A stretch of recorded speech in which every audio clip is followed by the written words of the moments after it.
இன்னைக்கு நாம கொழுக்கட்டை ஒன்று பார்க்கலாம். இனிப்பு கொழுக்கட்டை, ரொம்பவே சத்தான கொழுக்கட்டை.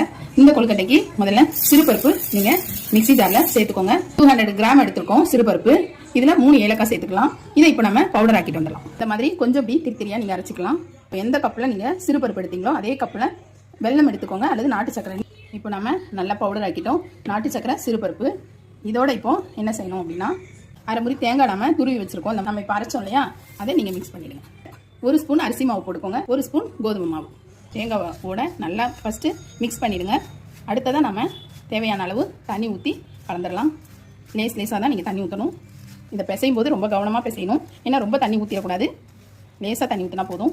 வச்சிடலாம். என்ன ஷேப் வேணுமோ அந்த மாதிரி உருண்டையாக வச்சிடலாம். இப்படி கொழுக்கட்டை மாதிரியும் பிடி கொழுக்கட்டை மாதிரியும் நீங்கள் செஞ்சுக்கலாம். இதை நம்ம இட்லி பாத்திரத்தில் வச்சு வேக வச்சிடலாம். வெந்தோடனே பார்க்கலாம். இப்போ கொழுக்கட்டைகள்லாம் நல்லா வெந்துருச்சு. அளவுகளோட இதே மாதிரி செஞ்சு பாருங்க.